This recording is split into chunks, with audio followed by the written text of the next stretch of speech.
8편을 보겠습니다. 시편 8편. 시편 8편 4절. 네, 오늘 구약계론 시간에서 이제 인간론에 대해서 좀 얘기가 나왔습니다. 오늘 주제가 인간의 본성, 영혼, 몸에 대한 주제인데요.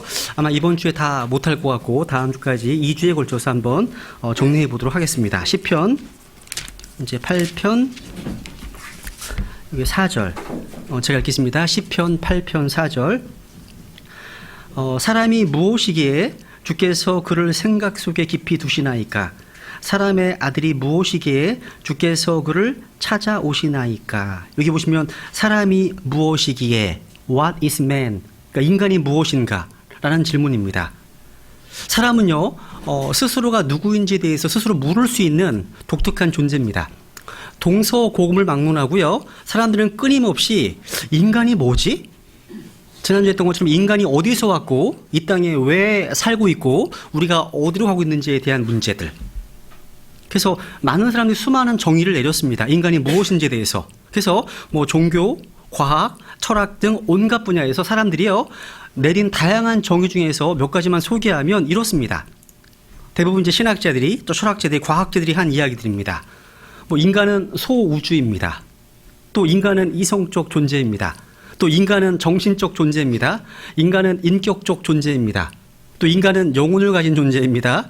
인간은 자신을 반성할 수 있는 자아성찰의 존재입니다. 또 반대로요, 인간은 비이성적 존재입니다. 인간은 충동적 존재입니다. 근데 인간은 또 직립보행을 하는 존재입니다. 인간은 도구를 사용하는 존재입니다. 인간은 정신과 육체의 이원적 존재입니다. 인간은 털없는 원숭이입니다. 또 인간은 언어를 사용하는 존재입니다. 인간은 정치적 동물입니다. 인간은 불을 사용하는 존재입니다. 인간은 역사적 존재입니다. 이런 다양하게 많은 말들이 있습니다. 그러니까 종합해보면 그런 거예요. 인간이라는 것이요, 자연과 동물의 일부이기도 하면서 자연과 동물을 초월하는 존재라는 것입니다. 또한 인간이 너무나 복잡하고 수수께끼 같은 존재이기 때문에 많은 사람들이 인간이 뭔지에 대한 정확한 답을 내리지 못했습니다. 심지어 인간의 양면성과 연관돼서요, 그 영국의 그 대문호였던 섹스피어가 이렇게 말을 했습니다. 보세요, 이게 서로 안 맞아요.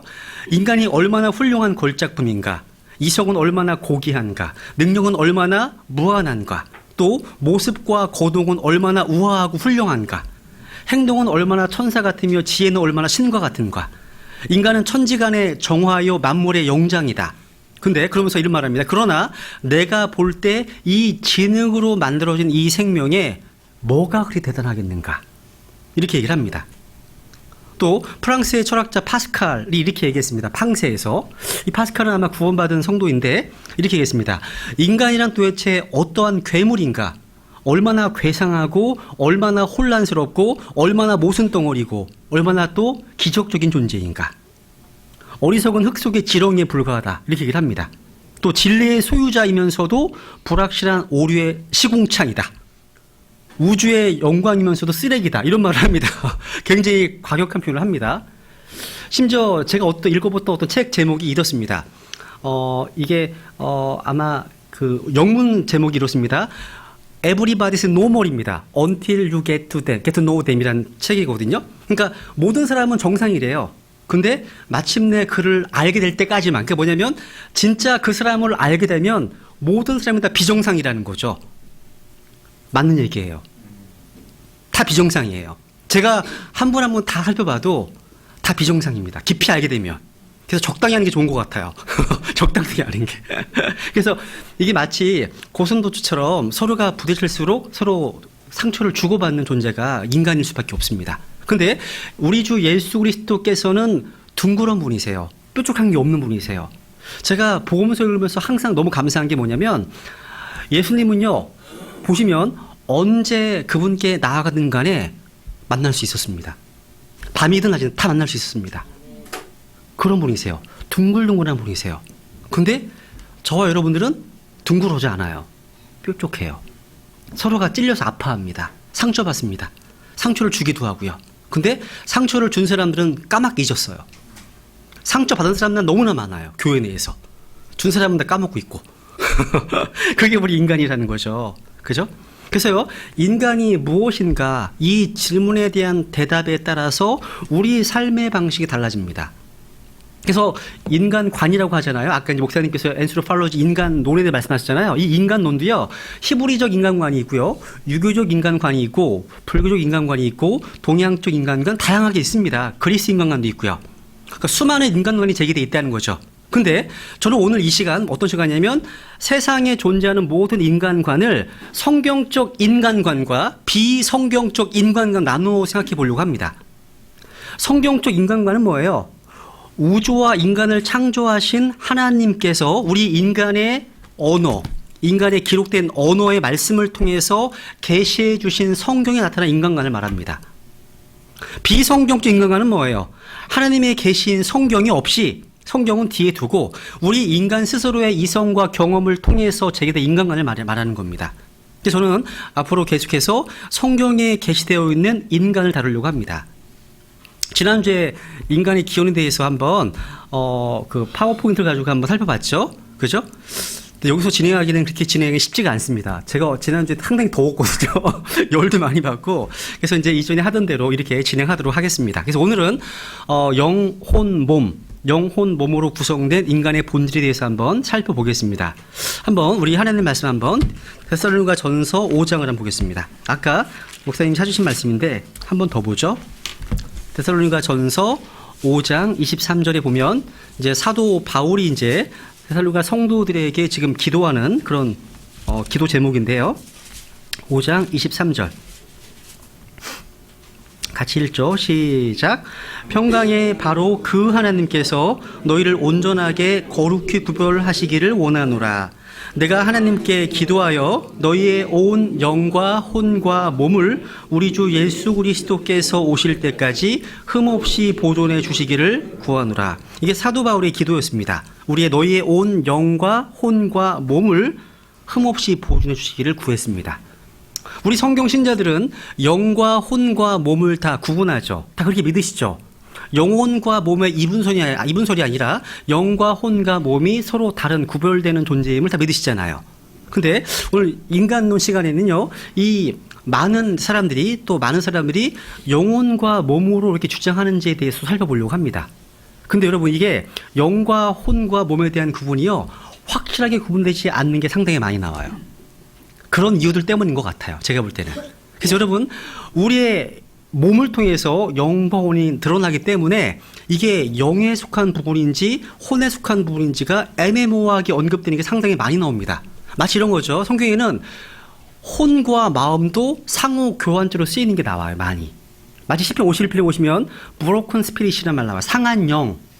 많이 나옵니다. 상한 영이라는 표현. 근데 놀랍게도 broken heart라는 말도 나옵니다. 상한 마음도.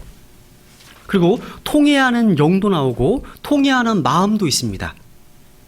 그리고요, 영에 대한 표현들을 잘 읽어보시면 나중에 보겠지만 조급한 영, 신실한 영, 마음이 슬픈 영 되게 많이 나오거든요. 이건 혼에 속한 부분입니다. 희노애락 감정에 대한 부분이기 때문에. 그러니까 왜 많은 사람들이 영혼과 영혼을 구분하지 못하는지 이해할 수 있는 요지가 있다는 거죠. 왜냐하면 영과 혼이 서로 상호 교환 쓰이는 게 상당히 많이 나오다는 사실이죠.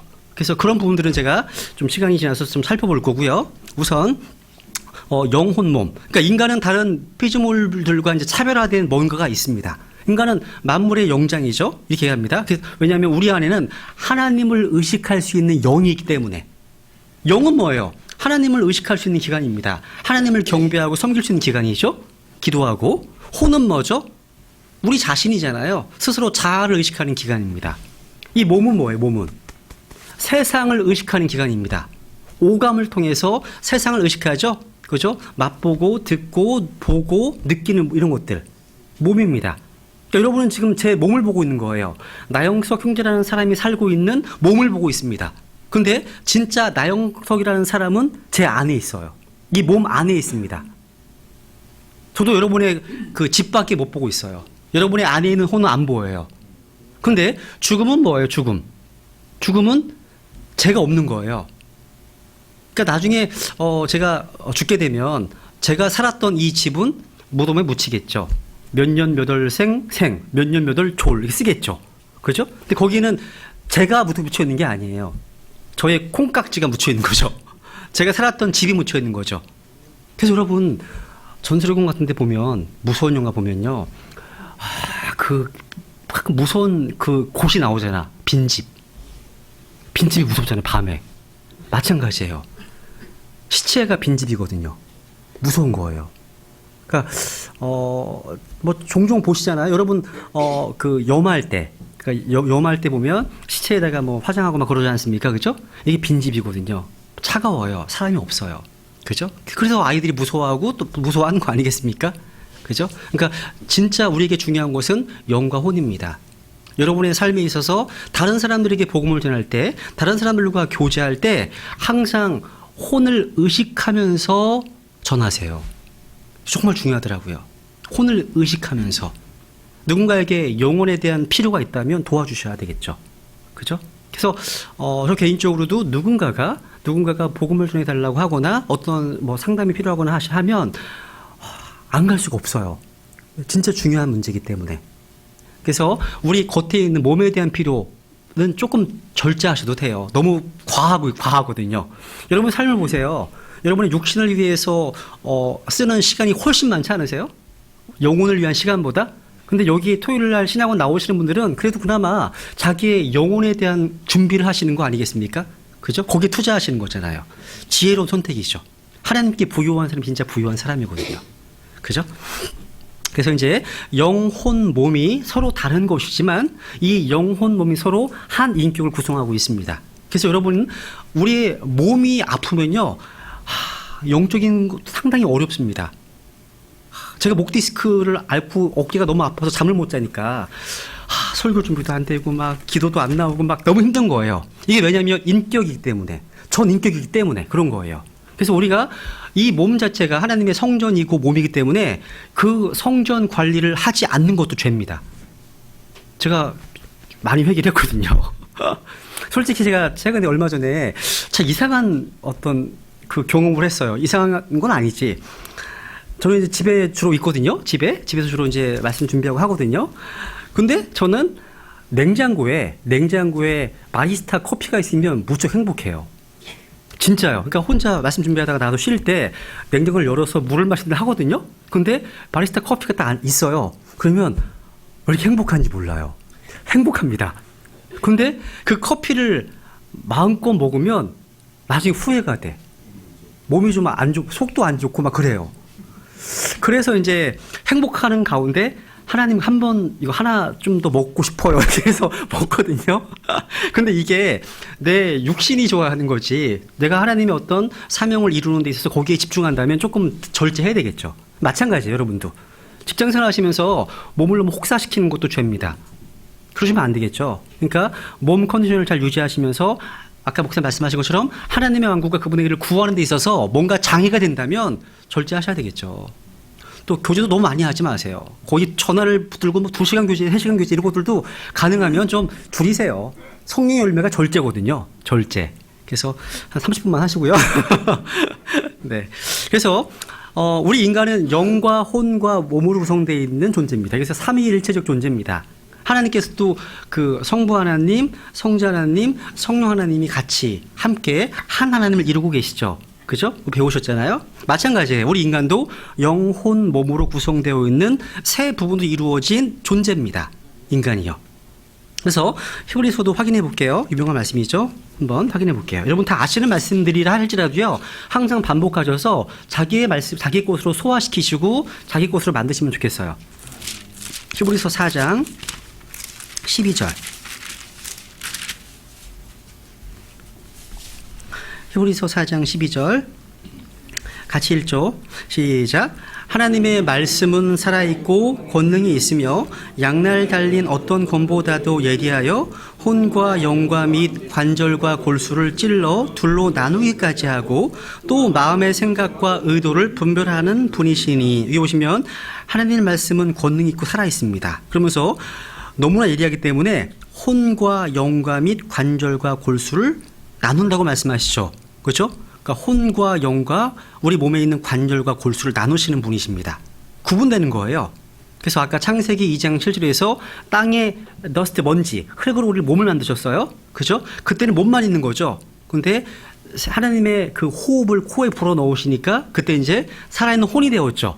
그러니까 땅의 흙, 우리 몸이죠. 생명의 호흡, 루아흐, 영입니다. 그리고 이게 결합이 되니까 나라고 하는 독특한 존재인 혼이 나온 거죠.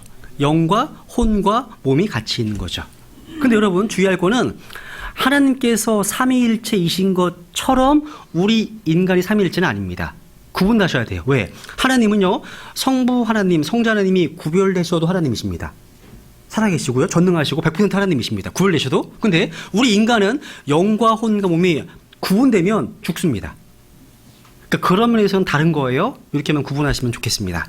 그럼 첫 번째로 이제 우리 인간의 몸, 세상을 의식하는 어떤 기관, 우리 몸에 대해서 한번 살펴보겠습니다. 이 몸은 헬라어로 소마라고 합니다. 소마. 우리 인간에 있어 물질적인 부분이죠. 성경은요, 몸을 가리킬 때 쓰는 표현 중에 가장 많이 나오는 표현 중에 하나가 흙집, 집입니다. 집이란 표현이에요. 또 하나가 이제 질그릇이라는 표현도 나오고요. 그리고 이것을 또 땅에 속한 장막집, 장막 이라고 표현하고 있습니다. 그래서 고린도 후서를 볼까요, 한번?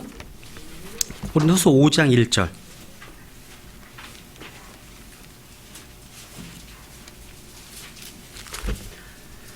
고린도 후서 5장 1절.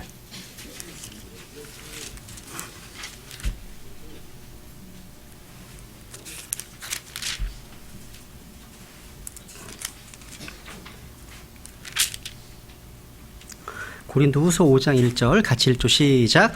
만일 땅에 있는 우리의 이 장막집이 해체되면 하나님의 건물 곧 손으로 지은 집이 아니요 하늘들에 있는 영원한 집이 우리에게 있는 줄 우리가 아느니라. 아멘. 야, 우리 이 장막집이 해체될 겁니다. 조만간. 아마 어떤 분들은 10년 이내에, 어떤 분들은 20년 이내에. 저같이 젊은 사람은 그래도 한 3, 40년 동안 남았죠. 다 해체되실 겁니다. 해체되면 끝이 아닙니다. 새로운 집이 우리에게 있습니다. 다 있어요. 집이에요, 집. 집은 오래되면 문제가 생기기 시작하죠. 제가 사는 집이 빌라인데요. 20년이 넘어가니까 물이 새기 시작해요. 저희는 괜찮은데 아래층이 너무 괴로워하시는 거죠. 어떻게 할 수가 없어요, 이런 거. 그러니까 집이 오래되면 우리 몸도 시간이 지나면 지날수록 더 좋아지지는 않습니다. 그죠? 당연히 갈 수밖에 없죠. 근데 이 몸이요, 시편 139편, 아까 읽어보러 하셨던 그 목사님 말씀 기억하시죠? 시편 139편에 보면 우리 몸이요, 두렵고도 놀랍게 만들어졌다고 하십니다. 아주 경이롭게 만들어졌습니다. 우리 몸 자체가요. 이 몸 자체가요, 서로 상호작용을 합니다. 서로가 필요한 거죠. 그리고 우리 몸 안에 혈액이 돌지 않는 곳은 죽습니다. 몸 안에 피가 돌지 않는 곳은 죽어요. 마찬가지입니다. 그리스도의 몸된 교회 안에서 예수 그리스도의 피가 흘러가지 않는 지체들은 죽습니다. 금방 시들어져요. 이게 다른 말로 하면 성도들과 교제를 할 때, 교통할 때, 그때 내 속사람이 씻겨지는구나, 이걸 경험하게 돼요. 왜? 우리 이 모임 안에 성령님께서 함께 운행하시는데 이 그리스도의 몸된 교회 안에 서로 교제하고 교통하는 가운데 예수님의 피로 우리를 씻으시고 계시거든요. 그 피가 흘러가지 않는 또 따로 떨어져 있는 지체들은 되게 위험한 거죠. 영적으로. 마찬가지예요. 우리 몸도 마찬가지입니다. 그래서 우리는 이 땅에서 건강하게 살려면 몸이 필요로 하는 좋은 것들을 공급해 주어야 한다는 거죠. 운동도 하셔야 되고요. 물도 많이 마시고요. 그리고 좋은 어떤 생각도 하시고. 그래서 성경이 말하는 건강이라는 책에 보면 그런 얘기를 합니다. 그리스도인이 어떤 건강을 유지하는 비법, 또 어떤 병에 걸렸을 때 비법 중에 한 가지가 정말 좋은 공기가 있는 곳에서 성경을 꾸준하게 한 2시간씩 읽고 그리고 걸으면서 찬양을 하랍니다. 찬양, 기쁨과 찬양하라는 거, 진짜. 그러니까 지난주처럼 찬양하지 말고 진짜 찬양의 가사에 집중하면서 기쁨 가운데 찬양을 하라는 거죠. 그리고 성경을 읽으면서. 그렇게 해서도 안 낫는다 그러면 그냥 주님께서 부르시는 줄 알라고 하는 거죠. 네. 그래서 우리 몸이 필요로 하는 그것들 잘 공급해 줘야 되겠죠. 그죠? 우리가 해야 될 일들입니다. 그래서 이 몸은요, 우리가 살고 있는 집입니다. 집. 베드로서 한번 1장도 볼까요? 베드로서 1장도 볼게요. 베드로 후서 1장 13절. 이제 베드로가 이제 자기의 죽음을 이제 내다보면서 이렇게 표현하고 있습니다. 이제 순교하기 직전에 이렇게 표현하고 있습니다. 1장 13절. 참으로 내가 이 장막에 있는 동안에 너희가 기억하게 하여 너희를 일깨우는 것이 합당한 줄로 생각하노니 이는 우리 주 예수 그리스도께서 내게 보여주신 것 같이 내가 머지않아 반드시 나의 이 장막을 벗어야 할 줄 알기 때문이라. 여기 보시면 베드로가 이렇게 고백하죠. 내가 이 장막에 있는 동안에. 이 장막은 뭐예요? 몸이죠, 몸. 베드로는 지금 어디 있어요? 그 장막 속에 있는 게 베드로입니다. 진짜 베드로예요. 그게 혼이에요, 혼. 혼입니다. 안에 있는 게. 그리고 또 나의 이 장막을 벗어야 할 줄 알기 때문이라. 벗을 날이 옵니다. 조만간 벗으실 거예요. 그때 진짜 자유를 느끼실 겁니다. 그래서 사람은요, 단지 뼈와 어떤 살, 그 뇌 그 이상이라는 거죠. 이 집 안에 진짜 내가 살고 있어요. 이 집 안에 여러분이 살고 있다고요. 그래서 고린도 후서 5장 8절도 볼게요, 한번. 고린도 후서 5장 8절. 고린도 후서 5장 8절. 그러니까 인간이 무엇인가에 대한 주제는요, 우리 인간을 창조하신 분이 아니고서는 도저히 알 수가 없습니다. 사람들은 우리의 껍데기만 보고 지금 껍데기만 집중하는 거예요. 그죠? 오늘날 많은 대중 매체들 여러 가지 컬트 문화들 다 껍데기 집중하게 만드는 거잖아요. 그죠? 고린도 후서 5장 8절에 보면 내가 말하노니 우리가 확신에 차서 원하는 바는 차라리 몸을 떠나 주와 함께 있는 그곳이라. 몸을 떠나, 뭐가 떠나는 건데요? 내가, 혼이 떠나는 거예요. 그게 죽음이에요. 맥박이 안 뜰 때 죽는 게 아니라, 뇌사일 때 죽는 게 아니라요. 내 혼이 몸을 떠날 때가 진짜 죽는 겁니다. 그게 죽음에 대한 성경적 정의입니다. 우리 안에 있는 영과 혼이 몸으로부터 분리되는 순간을 성경에서는 죽음이라고 말씀하시는 거죠. 죽음. 그러니까 몸을 떠나서 누가 있는 거예요? 주님과 함께 있는 겁니다. 떠나서 함께 있는 것. 그래서 우리가 주님께서 재림하시는 그 부활의 날이 되면 예수 그리스도의 피로 구원받은 성도들은 모두가 다 썩지 아니할 몸, 새로운 몸, 영적인 몸을 받아서 영원히 살게 됩니다. 그날을 소망하지 않으세요? 그죠? 소망하실 거예요. 근데 여러분, 믿지 않는 불신자들조차도 영원히 살게 된 몸을 가지게 됩니다. 성경이 말씀하시거든요. 그래서 요한복음 5장에 보면 생명의 부활이 있고 정죄의 부활이 있습니다. 다만 이 두 부활 사이에는 천년의 간격이 있어요. 그리고 거하는 장소가 다를 뿐입니다. 둘 다 부활합니다. 여러분은 예수 그리스도를 통해서 구원받은 성도시라면 생명의 부활로 천왕국 이전에 부활하실 겁니다. 그런데 아직 구원받지 못하신 분이 계시다면 신앙의 심판 때에 다시 부활하실 거예요. 정죄의 부활로. 영원한 불의 호수에 들어가실 부활입니다. 정말 끔찍한 거죠. 다 부활한 거예요. 부활하는 겁니다. 그래서요, 몇 구절 보죠. 우리 몸에 대한 말씀들 몇 구절 찾아보고 넘어가죠. 고린도전서 6장을 볼게요. 고린도전서 6장. 그리고 빌립보서 1장도 보죠. 고린도전서 6장과 빌립보서 1장. 고린도전서 6장 19절. 도대체 무슨 말이냐? 너희 몸이, 너희 뭐가요? 몸이 너희가 하나님에게서 받은 바 너희 안에 계신 성령님의 전인 줄을 너희가 알지 못하느냐? 너희는 너희 자신의 것이 아니니 주께서 값을 치르고 너희를 사셨느니라. 그런즉 하나님의 것인 너희 몸과 너희 영으로 하나님께 영광을 돌리라. 그러니까 구원받은 성도들, 예수님의 핏값 주고 사신받은 구원받은 성도들의 몸과 영은 우리 게 아니라는 거죠. 누구 거라는 거죠? 하나님의 거라고 합니다. 그러니까 소유권이 나로부터 하나님께로 이전됐다는 사실입니다. 그래서 그 몸과 영으로 하나님께 영광을 돌리라 말씀하십니다. 우리는 성령의 전입니다. 빌립보서 1장도 확인해 볼게요. 빌립보서 1장. 빌립보서 1장.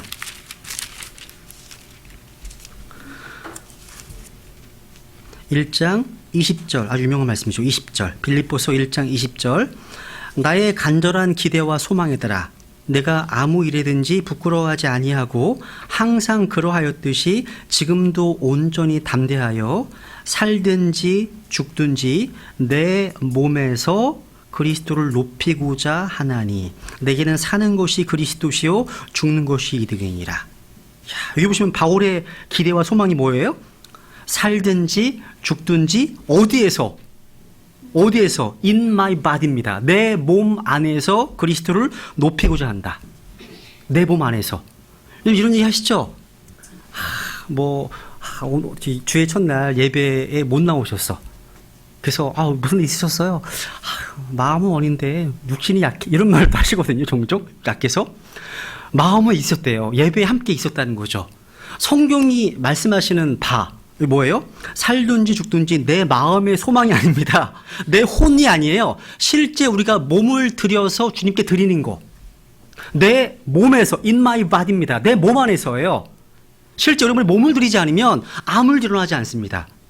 실제 우리가요, 기도할 때, 여러분 기도하실 때는요, 하나님께서 역사해 주시지 않으면 아무것도 할 수 없습니다. 라는 마음으로 그런 기도하셔야 되고요. 기도가 끝나면 여러분의 몸으로 내가 실제 움직이지 않으면 아무 일도 일어나지 않는다. 하는 마음으로 움직이셔야 돼요. 근데 많은 크리스찬들이 한쪽으로 쏠려 있다는 거죠. 그리고 안 해. 기도만 하고 안 하는 경우도 있고, 기도도 안 하고 하는 경우가 있고, 두 가지가 다 필요합니다. 그래서 살든지 죽든지 내 몸에서 그리스도를 높이는 것, 이게 바울의 소망이었다는 거죠. 내 몸에서. 또 로마서 6장 다 볼게요. 로마서 6장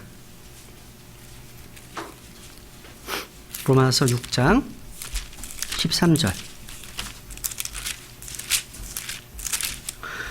로마서 6장 13절. 이게 승리의 비결이 잘 나와 있는 장이 로마서 6장이죠. 로마서 6장 13절에 보면 또한 너희 지체를 불의의 도구로 죄에게 내주지 말며 오직 너희 자신을 죽은 자들로부터 살아난 자로서 하나님께 드리고 너희 지체를 의의 도구로 하나님께 드리라. 자꾸 어떤 말이 나와요? 드리고 드리라 말씀하시죠. 그죠? 너희 지체를, 너희 지체가 뭐예요? 우리 몸 안에 있는 members, 우리 몸 안에 있는 손, 발, 입 여러 가지예요. 이런 지체들을 누구에게 드리라고요? 하나님께 드리라고요. 전도지 나눠주는 손, 거리에서 설교하는 입, 또 복음전하는 발, 이게 다 하나님께 드리는 거예요. 드리는 겁니다. 우리의 몸도 마찬가지고 우리의 영과 혼도 마찬가지예요. 그렇죠? 그래서 불의의 도구로 내주지 말고 의의 도구로 하나님께 드리라고요. 이게 하나님의 말씀입니다. 그래서 우리가 이제 이 땅에서 모든 사역을 다 마치고 주님 부르시게 되면 죽잖아요. 그러면 이 몸 자체는 어떻게 돼요? 몸이 온 곳으로 돌아가게 됩니다. 몸이 어디서 왔다고 할까요? 흙에서 왔습니다. 사실 흙이라는 말이 earth가 아니라요, dust입니다. 굉장히 좀 안 좋은 거, 먼지에 먼지. 그러니까 우리의 껍데기는 먼지에 불과한 거예요. 되게 연약한 존재라는 거죠. 그죠? 그래서 너는 흙이니 흙으로 돌아갈 것이라고 말씀하시는 거예요. 그래서 육체적인 죽음은 뭐냐? 정리해보면 인간의 몸으로부터 혼과 영이 분리되는 것이 죽음입니다. 그러니까 죽음에 대한 정의는 항상 separation, 분리와 연관시키면 좋겠어요. 그래서 한번 찾아볼게요. 야고보서 2장도 볼게요. 야고보서 2장 26절. 야고보서 2장 26절.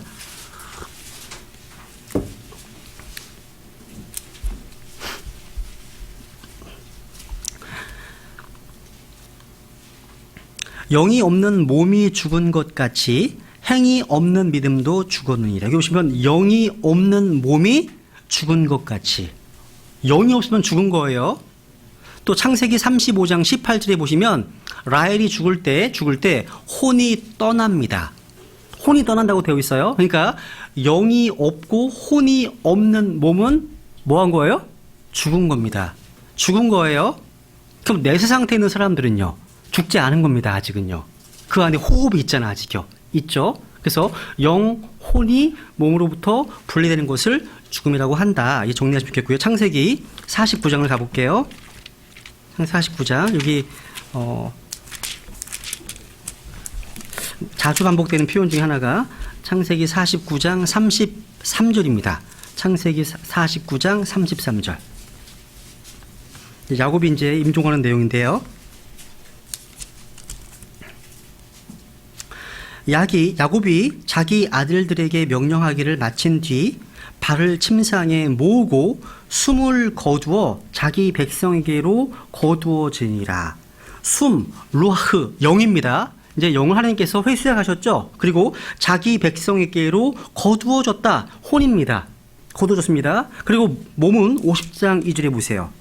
50장 2절. 자기의 신하 의사들에게 명령하여 자기 아버지의 몸에 향유를 넣게 하매. 몸이 나왔죠. 영, 혼, 몸이 다 나온 거예요. 그리고 유명한 말씀 찾아볼게요. 욥기 19장 볼게요. 욥기 19장. 이게 킹제임 성경에서 이렇게 되어 있죠. 욥기 19장.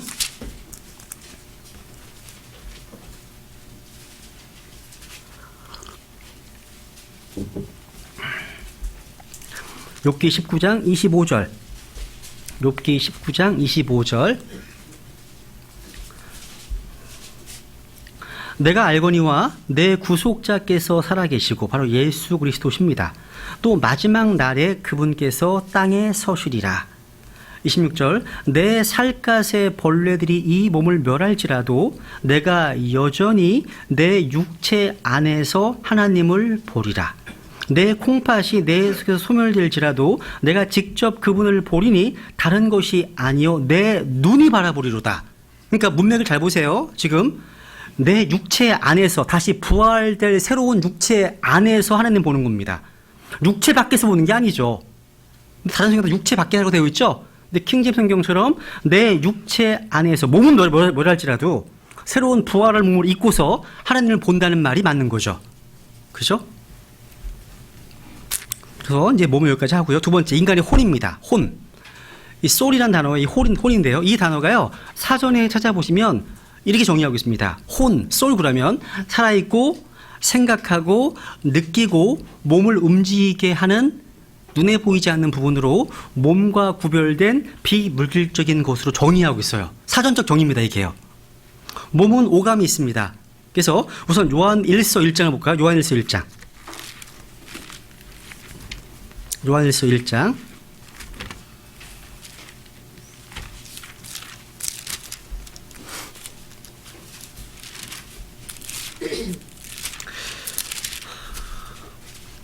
요한일서 1장 1절. 요한일서 1장 1절. 처음부터 계셨던 그것 곧 즉 생명의 말씀에 관하여는 그것을 우리가 들었고 우리 눈으로 보았으며 자세히 살펴보았고 우리 손으로 만졌노라. 그죠? 들었고 보았고 살펴봤고 만졌다고 되어 있죠. 그죠? 그러니까 주 예수 그리스도께서는 진짜 몸을 가지고 계셨습니다. 여러분 얼마 전에 그 이슬람 국가 ISA에서 이집트 콥틱 교도들이 참수됐죠. 20몇 명이요. 이집트 콥틱 교도들은 누구냐면 예수 그리스도의 신성과 인성의 결합을 부인하는 사람들입니다. 그러니까 예수 그리스도의 신성을 너무나 강조하는 그룹이에요. 그러니까 인성을 굉장히 소홀히 하고, 그러니까 예수님이 살아나셨다 잘 인정하기 어려워하는 내용이에요. 그런 분들입니다. 근데 예수님께서 이 땅에 실제 오셔서 우리가 보았고 만졌습니다. 들었습니다. 그 내용 하고 있는 거예요. 여러분 혹시 혼 본 적 있으세요? 혼? 혼을 만져본 적 있으세요? 터치. 그죠? 없죠? 그러면 혼이 있는 몸은 보셨어요, 혹시? 혼이 있는 몸. 아직 감이 안 오시나 보다. 거울을 보세요, 거울. 혼이 있는 몸이 자신이잖아요. 그죠? 그러면 혼이 없는 몸 본 적 있으세요? 시체.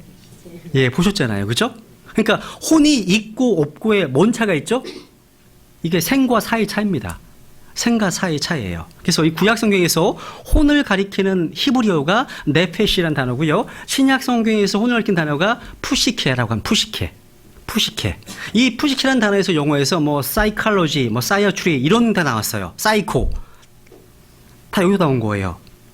그러니까 혼은 성경에서 좀 여러 가지 용례로 사용되었는데 우선은 자기를 의식하는 생명으로 정의가 돼요. 자기를 의식하는 생명으로 혼. 그래서 한번 누가복음 25장 9장을 볼게요. 누가복음 9장. 두 줄을 비교해 보면 혼이 뭔지를 금방 이해할 수 있습니다. 누가복음 9장 25절. 하나씩 하나씩 성경을 통해서 정리해 가보시죠. 누가복음 9장 25절.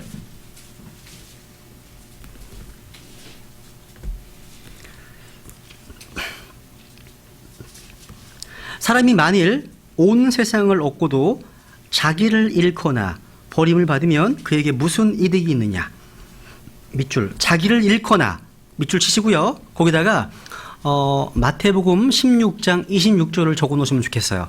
똑같은 말씀을 인용하시는데 마태복음 16장 26절에서는요. 사람이 만일 온 세상을 얻고도 자기 혼을 잃으면 그에게 무슨 유익이 있느냐 이렇게 되어 있습니다.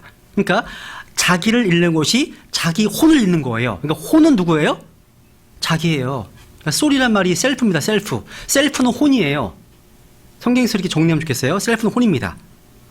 일반적으로 동물들도 혼이 있을까요? 없을까요? 동물들.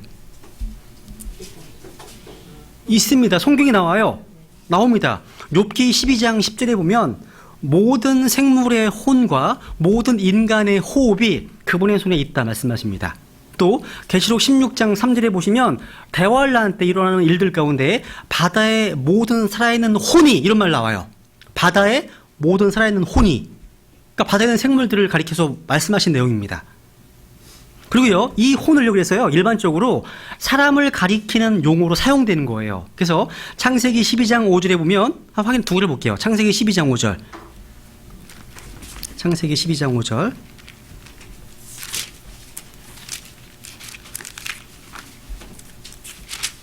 창세기 12장 5절.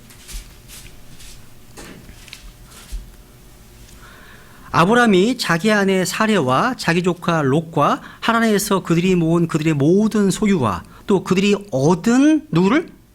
혼들을 데리고 가니라. 혼들을 데리고 간다. 그러니까 사람을 가리키는 일반적인 용어였다는 거죠. 또 사도행전 27장 37절에 보시면 사도 바울과 함께 그 배에 있던 우리는 전부 276명이더라가 아니라 276혼이더라 되어 있어요. 혼. 그러니까 인간을 칭하는 일반적인 표현이었다는 거죠. 그래서 이 혼은 누구예요?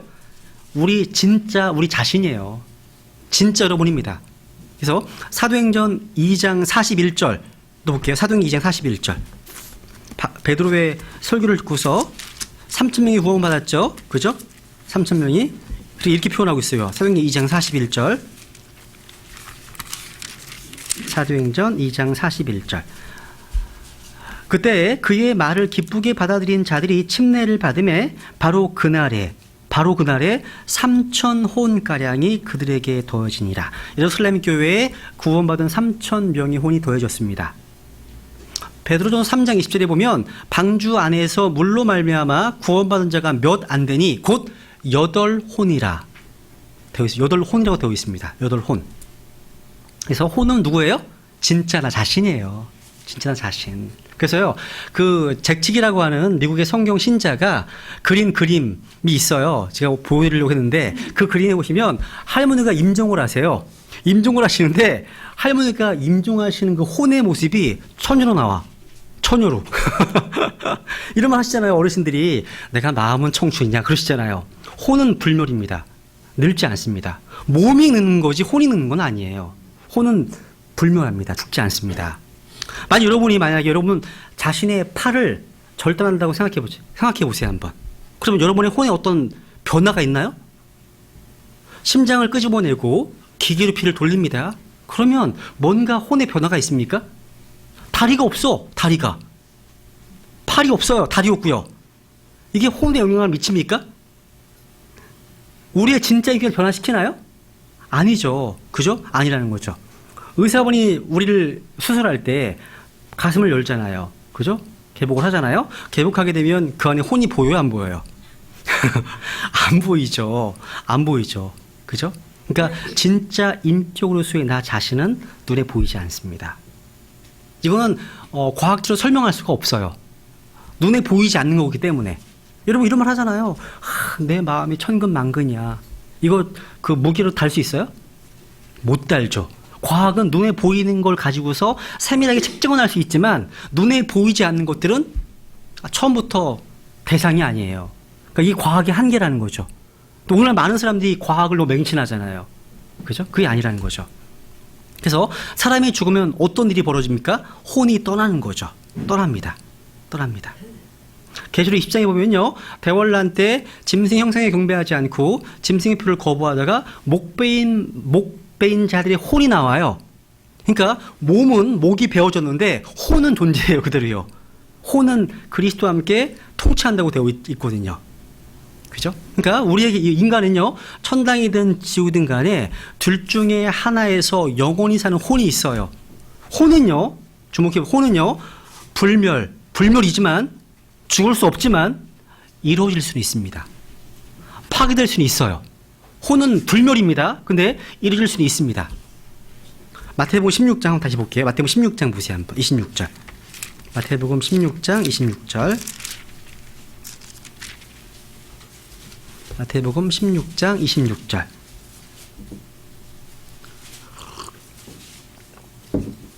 하나님 말씀 한 단어 한 단어를 되게 주목해 보시면 좋겠어요.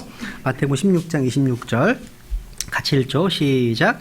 사람이 만일 온 세상을 얻고도 자기 혼을 잃으면 그에게 무슨 유익이 있느냐? 혹은 사람이 무엇을 주어 자기 혼을 대신하게 하겠느냐? 야, 여기 보시면 온 세상을 얻고도 자기 혼을 뭐 한다고요? 잃으면 그러니까 지옥 불못에 가서 자기 혼을 잃어버릴 수 있습니다. 근데 불멸입니다. 마치 이런 거예요. 예수님의 피로 구원받은 하나님의 백성들은요, 하늘에서 이 아버지처럼 하나님처럼 해와 같이 빛날 거라고 성경은 말씀하십니다. 근데 구원받지 못한 사람들의 영적인 아비가 누구예요? 마귀죠. 마귀는 옛뱀이고 용입니다. 그 아비처럼 우리 혼이 태화돼 갈 거라는 걸 잃어버리는 거예요. 지옥에서. 정말 두려운 말이죠. 두려운 말씀이죠. 비교할 수가 없습니다. 그래서 사람이 만약 온 세상을 얻고도 자기 혼을 잃으면 유익이 없다는 거예요. 그래서 일평생 사는 동안에 부족한 게 아무것도 없어. 풍족합니다. 근데 그런 풍족했던 어리석은 부자를 부르실 때 뭐라고 하셨습니까? 어리석은 자여, 이 밤에 내게서 내 혼을 요구하리니 그러면 내가 예배한 것들이 누구 것이 되겠느냐 말씀하십니다. 하나님은요, 우리의 혼을 요구하십니다. 혼을 요구하시는 분이세요. 혼은 파괴될 수 있습니다. 이거는 반대로요, 우리의 혼이 구원받을 수 있습니다. 구원. 그래서 히브리서 10장 39절에 보면 그러나 우리는 뒤로 물러가 멸망에 이르는 자들이 속하지 아니하고 그다음 믿어서 혼의 구원에 이르는 자들에게 속하느니라. 또 베드로전서 1장 9절에 보면 이는 너희가 너희 믿음의 결말 곧 너희 혼의 구원을 받았기 때문이라. 믿음의 결말 곧 너희 혼의 구원을 받았기 때문이라. 구원은 단번에 이루어진 사역이죠. 그죠? 과정이 아니에요.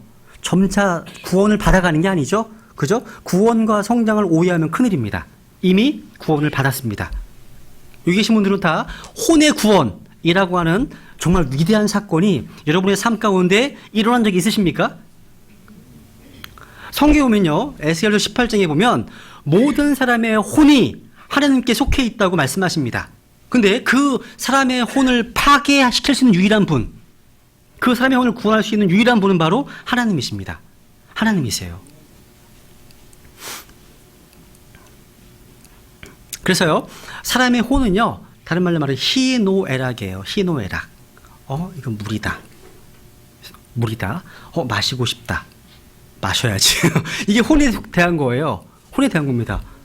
꽃이죠, 그죠? 꽃. 아름답다. 냄새 맡고요. 그리고 갈 때 꺾어 가야지. 혼에 속한 겁니다. 혼에 속한 거예요. 그래서요, 성경 보면요, 구절이 많아요. 보면 혼은 뭔가를 바랍니다. 혼이 미워합니다. 혼이 사랑합니다. 혼이 기뻐합니다. 혼이 고통을 받습니다. 또 혼이 애곡합니다. 혼이 또 슬퍼합니다. 그 외에 가장 치명적인 것, 혼이 죄를 짓습니다. 죄를 짓는 그 혼이 망하리라. 혼이 죄를 짓습니다. 그 결과는 뭐예요? 죽음의 형벌입니다. 그런데 하나님께서는 그 죄를 짓는 자의 혼을 구원하실 수 있으십니다. 그런데 구원받은 성도들에게 있어서 혼은 전쟁터라는 거 아십니까? 전쟁터예요. 확인해 볼게요. 베드로전서 2장을 볼게요. 베드로전서 2장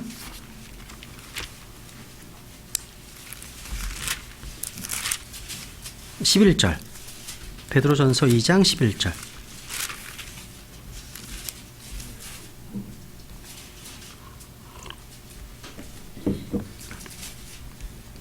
같이 읽죠. 시작. 극진히 사랑하는 자들아, 나그네와 순례자인 너희에게 내가 간청하노니 혼을 대적하여 싸우는 육체의 정욕들을 삼가라. 혼을 대적하여 싸우는 육체의 정욕들이 삼가라고 말씀하시죠. 혼은 전쟁터예요. 전쟁, 끊임없이 계속되는 전쟁이 있어요. 이것을 갈라디아서 5장 11절에서는요, 육신과 성령의 싸움이라고 말씀하십니다. 싸움. 여러분 마음속에 우리 혼이 원하는 소욕이 있어요. 우리 혼이 원하는 게 있습니다. 근데 우리 육신이 원하는 게 있어요. 커피를 마시고 싶어. 마시고 싶어. 이런 거요. 그죠? 근데 하나님의 말씀을 의식하는 가운데, 절제해야지. 이게 바른 거예요. 이런 거죠. 성경에는요, 우리의 혼을 강건하게 하고 굳건히 하는 것들이 있습니다. 우리가 예수 그리스도의 피 묻은 십자가의 복음을 선포하고 하나님의 순수한 말씀을 가르치는 것, 이것은 바로 혼을 강건하게 합니다. 혼을 굳건하게 합니다. 그런데 사도행전 14장에 보면요, 율법주의나 갈라디아주의라고 하는 혼을 뒤엎고 해치는 것들도 나옵니다. 그러니까 바른 말씀과 바른 교리를 가르치면 혼을 소생시킬 수 있습니다. 혼을 강건케 할 수 있다는 거죠. 그 반대로요, 여러분 잘못된 교리를 자꾸 듣다 보면 거기에서 빠져나오기 힘듭니다. 우리 혼을 망치는 거라는 거죠. 그래서 여러분이 바른 말씀과 바른 서적들과 또 바른 지들과의 교제가 중요하다는 거죠. 그래서 나쁜 것들 자꾸 듣지 마세요. 나쁜 것 들으시면 혼이 상하는 거예요. 그래서 들으시는 거 조심하셔야 돼요. 보는 것도 조심하셔야 됩니다. 왜냐하면 너희의 눈이 너희의 마음에 영향을 끼쳤다고 말씀하시거든요. 에레미야 3장에 보시면. 그러니까 우리가 보는 것, 우리가 듣는 것, 우리가 교제하는 것들을 잘 필터링을 거치지 않으면 우리가 다 들어와요. 그러면 그 내가 영향받은 것이 고스란히 영향을 주게 다른 사람을 주게 됩니다. 특별히 그 말씀의 사역자들은 듣고 보는 거에 되게 주의를 해야 됩니다. 왜냐하면 한 주 동안에 제가 누구랑 교제했고 어떤 책을 읽었고 어떤 걸 공부했는가에 따라서 강단에 선포되는 메시지가 영향을 받습니다. 그런 게 나오더라고요. 그러니까 인풋대로 나와요. 아웃풋됩니다. 그래서 자꾸 안 좋은 얘기하면 안 좋은 얘기를 하게 돼요. 그죠? 그래서 잘 눈으로 보고 듣고 하는 것들을 잘 관리하셔야 됩니다. 이게 지혜로우신 거예요. 성경에는요, 죄를 말씀하실 때 욕심이 잉태한 즉 죄를 낳고 죄가 완료되면 뭘 낳는다고요? 사망이요. 근데 흥미로운 단어가 뭐냐면 욕심을 잉태했다는 말이 conceive라는 단어예요. 마치 이런 거죠. 아담이 이브를 알매 잉태하여 아이를 낳았죠. 잉태했다면 반드시 나오게 되어 있어요. 여러분 마음속에 제가 그랬어요. 뭐냐면 저는 학교 다닐 때 이상한 취미가 있었어요. 그 학용품 모으는 취미가 있었거든요. 그래서 옆에 친구가 좋은 샤프가 있으면 한번 내 눈에 들어오는 순간 안 살 수가 없어요. 절제하다가 나중에 돈이 생기면 반드시 사게 돼 있어요. 그게 잉태된 거예요. 마찬가지예요. 여러분이 어떠한 죄에 대한 유혹이 있잖아요. 처음부터 안 하는 게 지혜로운 거예요. 근처에 가시는 게 그건 지혜롭지 못한 겁니다. 그러니까 내가 이건 약해. 약하다면 약한 부분을 안 하실 수 있는 환경을 만드시는 게 지혜로운 거죠. 그죠? 어떤 그 청년 형제는 포르노에 굉장히 약한 형제였어요. 그래서 첫 번째 했던 시도가 뭐냐면 형제 방에 있던 컴퓨터를 우선 거실로 꺼내라고 그랬어요. 꺼내라고. 그리고 집에 아무도 없을 때는 절대 컴퓨터 켜지 말라고. 이게 지혜로운 거예요. 지혜롭습니다. 스스로 그런 환경을 만들고서 주님 안 하게 해주십시오. 이거 의미가 없어요. 욕심이 잉태하면 나오게 돼 있어요. 한 번 들으면 나오게 돼 있어요. 그러니까 아예 잉태가 안 되게 하셔야 돼. 여기 잉태된 분들 많이 계시잖아. 그리고 안 되게 하셔야 돼요. 그게 지혜롭습니다. 그래서 좋은 것 들으시고 좋은 말씀과 좋은 교리, 좋은 책들, 좋은 교회를 많이 하시면 좋겠어요.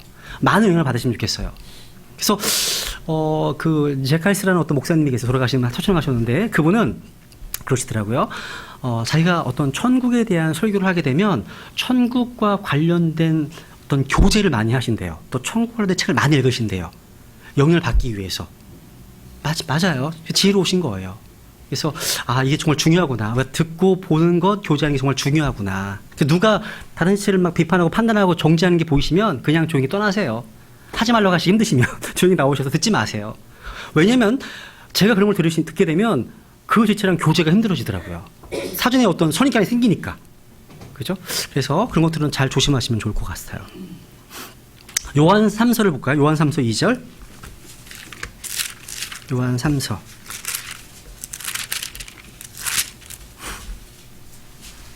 요한 3서 2절. 유명한 말씀입니다. 이거 음식점마다 붙어있는, 잘못된 성경이지만 붙어있는 구절이 이 구절이거든요. 보세요. 같이 읽어볼까요? 시작. 사랑하는 자여, 무엇보다도 내 혼이 형통하는 것 같이 내가 형통하고 건강하기를 내가 바라노라. 야, 사랑하는 자여, 가이오에 대한 말, 가이오. 가이오라 불리는 성도에 대해서 지금 언급하고 있죠. 근데 이 가이오가 아마 건강상의 문제가 있었던 것 같아요. 사도 요한은 그 가이오의 육체적인 건강을 위해서 지금 기도하고 있었습니다. 근데 기도하는 어떻게 되냐면, 내 혼이 형통한 것 같이, 내 혼이 형통한 것 같이. 그러니까 가이오의 혼은요, 굉장히 형통했습니다. 번성했다는 거죠. 마치 이런 거죠. 내 평생에 가는 길 하면서 내 혼이 평안하다, 이렇게 할 만큼 이 혼은 굉장히 번성하고 형통했던 인물이었어요. 그러니까 내면의 평안함과 기쁨을 누리고 있는 사람이었습니다. 이 구원의 보너스잖아요. 기쁨과 즐거움, 또 이런 것들은 구원의 보너스입니다. 그러니까 내면이 건강한 신자였다는 거죠. 근데 사도 요한의 기도 제목은 뭐였냐면, 가이오의 그 내면이 형통한 것처럼 외적인 육신의 건강과 번성도 구하는 것이었다는 거죠.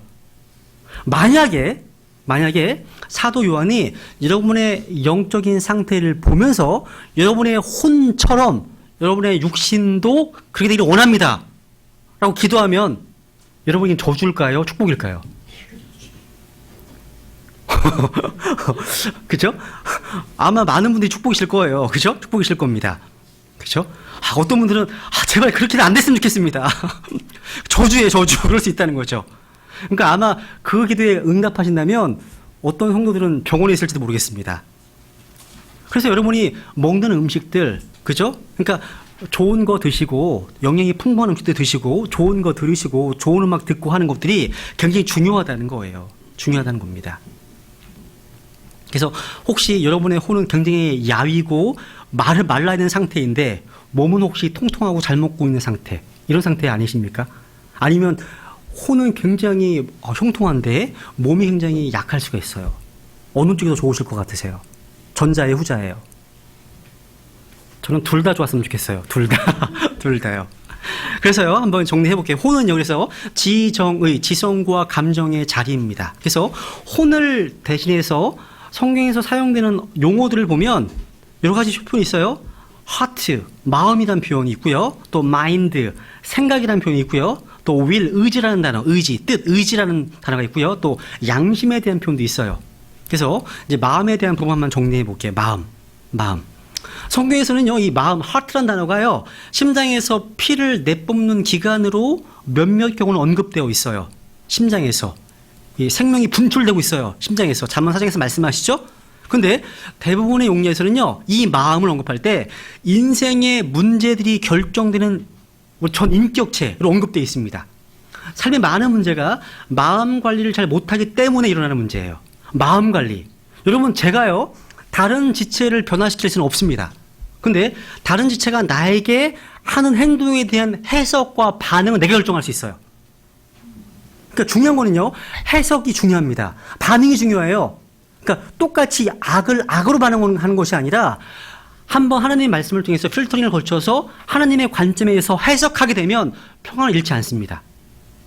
해석이 중요한 거예요.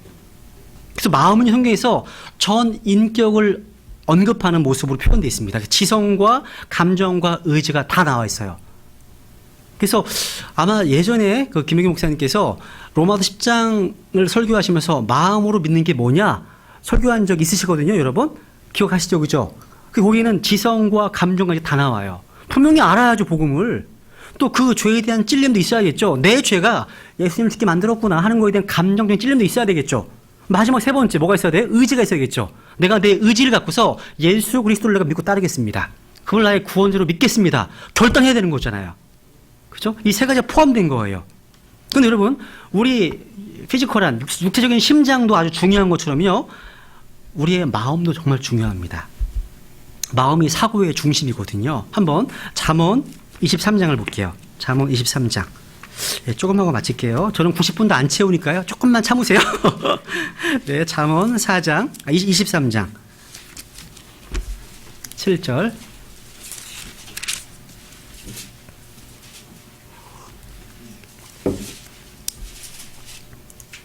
잠언 23장 7절. 네, 같이 읽어볼게요. 시작.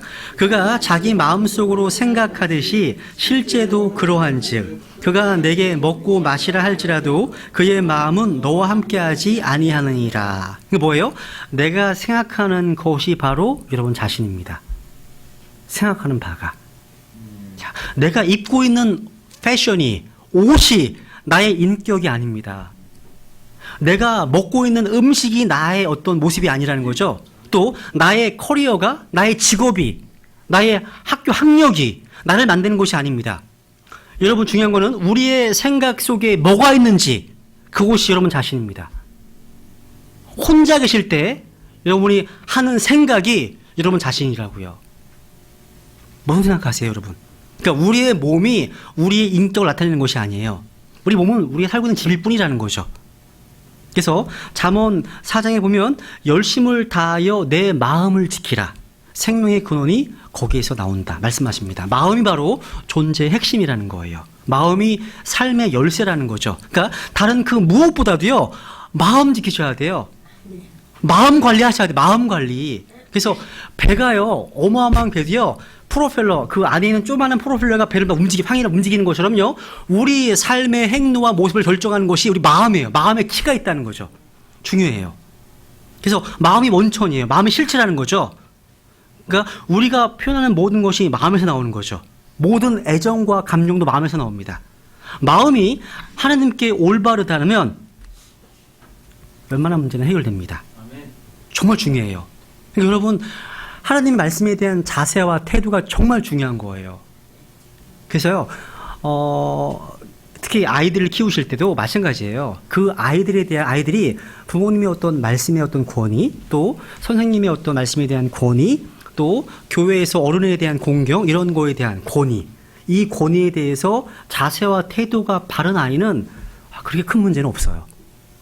그런데 태도가 불량인 아이들은 상당히 힘들어요. 그게 이제 나중에 공부할 죄에 대한 공부를 할 때, 죄를 성경에서는 범법이 있고 불법이 있고 또 죄가 있어요. 그런데 이니코트라는 불법이라는 단어는 항상 그 사람 안에 있는 자세와 태도를 언급하는 단어예요. 그 불법 문제를 다루지 않으면 범법, 죄, 이거는 의미가 없다는 거죠. 먼저 뿌리부터 다뤄야 한다는 거죠. 뿌리부터. 어쩌거나 마음이 하나님께 올바른 것, 하나님 말씀에 대한 자세와 태도가 제일 중요하다는 거. 이곳이요, 좋은 대학 가는 것보다, 뭐 CEO 가는 것보다, 또 연봉 10억 받는 것보다 더 중요하다는 거죠. 시편 84편 보세요. 시편 84편 2절.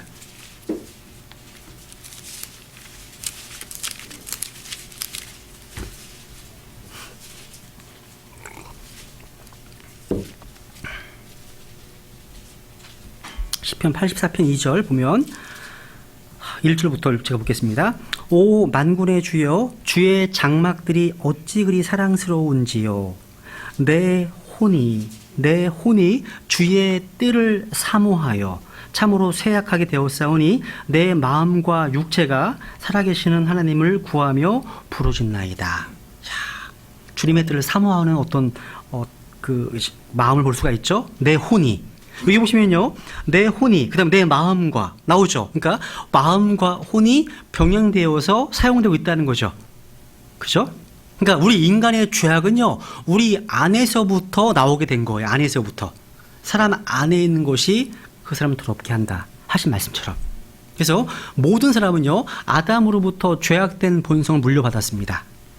열왕기상 8장도 볼게요. 여기 흥미로운 구절이 하나 있는데요. 열왕기상 8장. 이 땅에 사는 모든 사람들, 아담 안에 있는 모든 사람들은 다 하트 디지즈, 마음의 병이 있어요. 성경은 말씀하시는 거죠. 열왕기상 8장에는 또 특이한 표현이 하나 있는데 밑줄을 언더라인 하면 좋겠습니다. 열왕기상 8장 38절. 열왕기상 8장 38절. 이 솔로몬의 기도죠. 8장 38절. 같이 읽죠. 시작.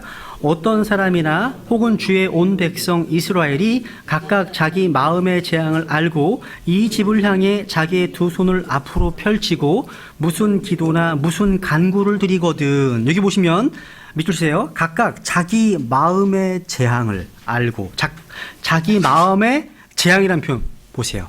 Plague of his own heart. 전염병처럼 마음이 병이 걸려요. 재앙이랍니다.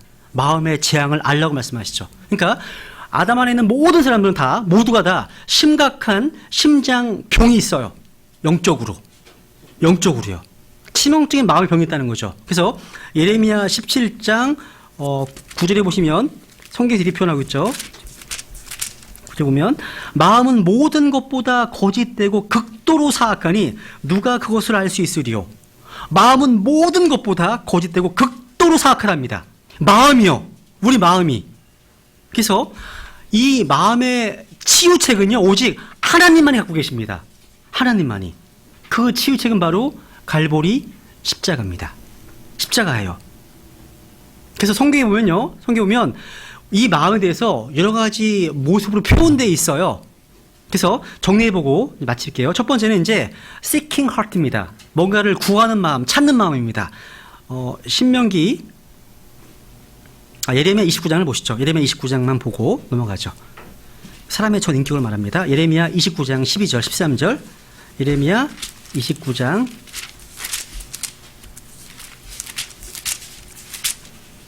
12절, 13절. 그때는 너희가 나를 부르고 가서 내게 기도하리니 내가 너희 말에 귀를 기울이리라. 또 너희가 너희 마음을 다하여 나를 찾으면 나를 찾고 나를 만나리라. 너희가 너희 마음을 다하여 주님을 찾으면 만난다고 말씀하십니다. 그래서 온 마음으로 하나님을 찾는 자들은 결코 실망하지 않을 것입니다. 그래서 자주 무릎 꿇고 하나님을 구하세요. 찾으세요.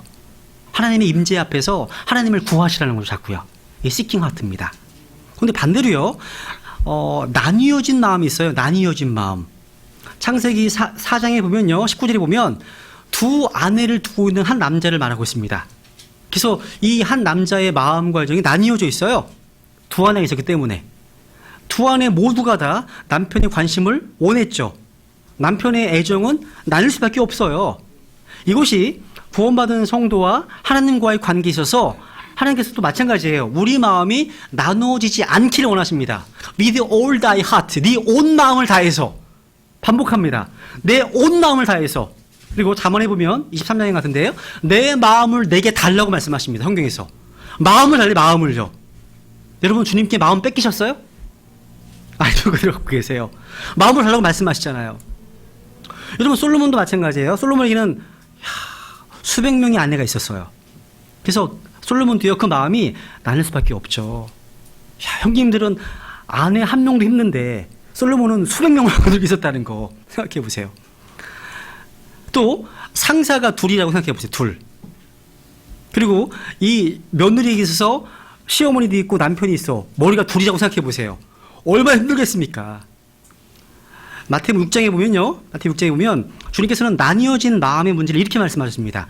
아무도 두 주인을 섬길 수 없나니 이는 그가 한 주인을 미워하고 다른 주인을 사랑하나니 혹은 한 주인을 떠받들고 다른 주인을 업신 여길 것이기 때문이라. 너희가 하나님과 만몬을 겸하여 섬길 수 없다. 하나님 믿는 성도가 있고 만몬교를 믿는 성도가 있습니다. 둘 중에 하나예요. 만몬교 성도, 하나님 성도. 하나님은 우리의 헌신 전부를 원하신다는 거예요. 다. 그래서 우리가 마음이 나뉘어지는 거 원치 않으신다는 거. 그죠? 그래서 골로새서 3장도 볼까요? 골로새서 3장 하나 더 보고 넘어가죠. 골로새서 3장 22절. 골로새서 3장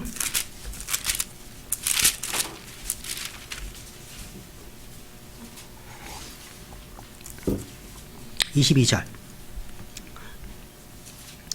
종들아 육체에 따라 너희의 주인된 자들에게 모든 데에서 순종하되 사람들을 기쁘게 하는 자들같이 눈으로 섬기지 말고 오직 하나님을 두려워하여 단일한 마음으로 하라. Single heart. 단일한 마음으로 하라고 말씀하시죠. 단일한 마음으로 하나님을 두려워하고 섬기라고 말씀하십니다. 자, 그 다음에 이제 세 번째 마음이 이제 단단한 마음, 딱딱한 마음이에요. 에스겔서 3장을 볼게요. 에스겔 3장. 구원받은 성도들임에도 불구하고 마음이 완악한 지체들도 있을 수 있습니다. 에스겔서 3장 7절. 여러분의 마음은 어떠세요? 마음이 부드러우세요? 아니면 딱딱하지 않으세요? 에스겔서 3장 7절. 마음이 딱딱하신 분들은요, 하나님 말씀을 읽어도 아무런 반응이 없어요. 반응이 없어요. 딱딱해져서. 저거 내가 아는 건데 그냥 지식으로 끝나버려요. 근데 마음이 부드러운 사람들은요, 내가 아는 말씀을 또 듣는다 하더라도 또 좋아요. 복음을 또 듣습니다. 마음이 부드러운 사람들이에요. 이 보세요. 에스겔서 3장 7절. 같이 읽죠. 시작. 그러나 이스라엘의 집은 내 말에 귀를 기울이지 아니하리니 이는 그들이 내 말에 귀를 기울이려 하지 아니하기 때문이라. 이스라엘의 온 집은 뻔뻔하고, 그 다음 마음이 강팍하니라. 마음이 강팍하는 거, 딱딱해져 있다는 거죠. 여러분, 우리 마음은요, 희한해요. 하나님께서 하라고 말씀하신 것을 반복해서 거부하면 거부할수록 딱딱해집니다. 그러니까 순종하지 않으면 않을수록 점점 완악해집니다. 그래서 마음이 단단해질수록 올바르게 행동하기 더 어려워져요. 점점. 출애굽기에 나오는 파라오는 유명하죠. 완악한 마음으로 유명하죠. 파라오는 그 말씀에 순종하기를 거부했습니다. 반복적으로. 히브리서 3장도 볼게요. 우리에게 주는 경고입니다. 히브리서 3장. 히브리서 3장 7절. 히브리서 3장 7절.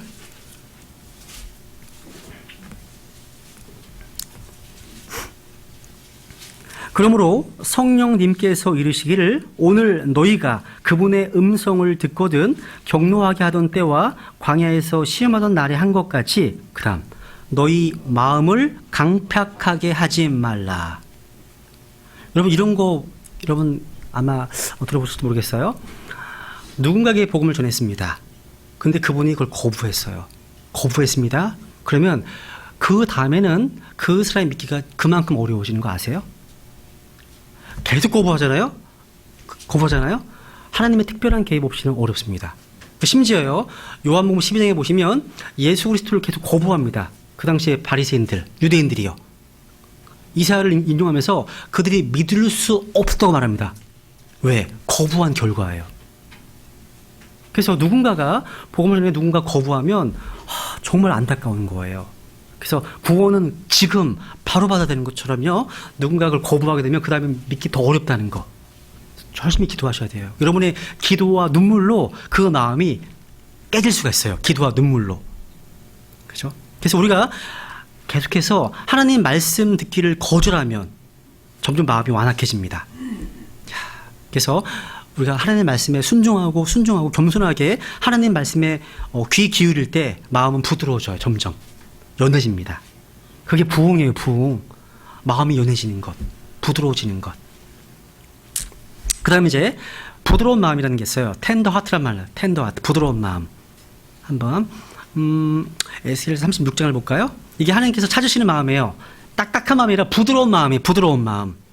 이 텐더란 말 자체가요, 작은 가지 막 자라는 나무에 쓰이는 단어예요. 그러니까 작은 나무예요. 부드러운 나무예요. 구부러지기 쉬운 가지입니다. 그러니까 이게 유연하기 때문에 성품을 형성할 수가 있고, 순하고 유연하고 순종적이고 쉽게 바뀔 수 있는 어린아이에게 사용되는 단어입니다. 텐더 하트란 단어가요. 부드럽습니다. 그래서 잘 교정될 수가 있습니다. 근데 나이가 먹으면 먹을수록 교정되기가 상당히 어려워집니다. 굳어졌기 때문에. 에스겔 36장 25절 26절. 에스겔에서 36장 25절 26절. 그때 내가 정결한 물을 너희 위에 뿌려 너희를 정결하게 하되 너희의 모든 더러움과 너희의 모든 우상으로부터 너희를 정결하게 하리라. 26절. 또 내가 새 마음을 너희에게 주고 새 영을 너희 속에 두어 너희 살에서 돌 같은 마음을 제거하고, 이 완악한 마음이죠. 그죠? 마음을 제거하고 너희에게 살로 된 마음을 주리라. 또 내가 내 영을 너희 속에 두어 너희로 하여금 내 법규 안에서 걷게 하리니 너희가 내 판단의 법도를 지켜 행하리라 말씀하십니다. 이 살로 된 마음이 바로 텐더 하트, 부드러운 마음이에요. 그래서 부드러운 마음이 되려면 하나님을 바라봐야 됩니다. 욥기 23장 6절.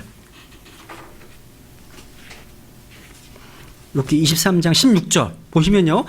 이런 말씀이 있습니다. 하나님께서 내 마음을 약하게 하시며 욥기 23장 16절. 하나님께서 16절 내 마음을 약하게 하시며 전능자께서 나를 괴롭게 하시나니, 여기 내 마음을 약하게 하신다는 게요, My heart soft라는 말씀입니다. 마음을 부드럽게 하시는 거죠. 하나님께서 나의 마음을 부드럽게 하시는 거예요. 그렇지 않으면 우리 마음이 완악해집니다.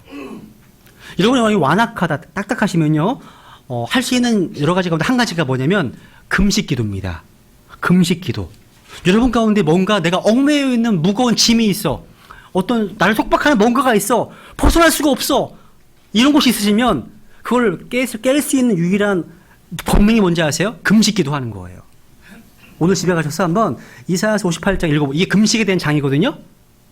금식. 금식은 우리가 금식하게 되면요. 금식이 뭐예요? 음식 안 먹는 거? 그게 음식이 아니에요. 이 패스팅이라는 단어는요, 음식 안 먹는 건 기본이고요. 여러분이 좋아하는 것들 다 끊는 게 금식이에요. 내가 좋아하는 거. 여러분, 사람마다 다를 수 있습니다. 내가 드라마가 좋아. 금식 기간에 드라마 보시면 안 돼요. 나는 뭔가 좋아하는 게 있어요. 스마트폰에 빠져 있어. 그때는 안 하는 거예요. 진짜 금식은 내가 좋아하는 걸 전부 다 삼가는 겁니다. 그러면 하나님을 바라보시는 거예요. 그러면 금식에 무지무지한 영향과 권능이 있어요. 그래서 성경에서는, 킹제임스 성경에서만 기도와 금식의 권능이 나와요. 그래서 어떤 교회에서 금식 대성회를 하는데 개혁 성경에 금식이 없으니까 킹제임스 성경의 말씀 인용하시더라고요. 킹제임스 써서 인용하고 있더라고요. 그래서 성경에 보면 이러한 종류는 기도와 금식을 통하지 나가지 않는다 말씀하시죠. 이런 종류가 뭐냐면 제자들이 할 수 없는 일이었어요. 더 센 놈이었거든, 마귀가. 이러한 종류는 뭘 통해서요? 기도와 금식이 아니면 나가지 않는다. 여러분이 있어 정말 센 적이 나타났어. 뭔지 몰라요? 그때 기도 금식 해보세요. 이게 신약 그리스도인에게 주어진 하나의 좋은 전통입니다. 금식하는 것도요. 그렇죠?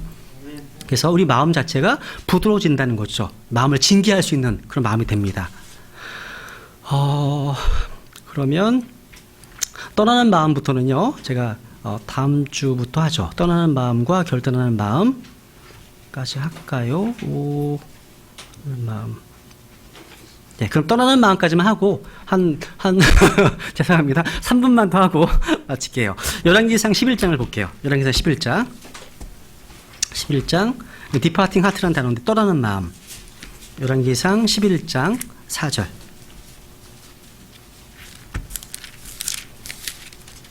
열왕기상 11장. 이게 이제 솔로몬에 대한 이야기인데요. 아내를 참 많이 뒀죠. 그래서 마음이 주님을 떠나는 내용이 나와요.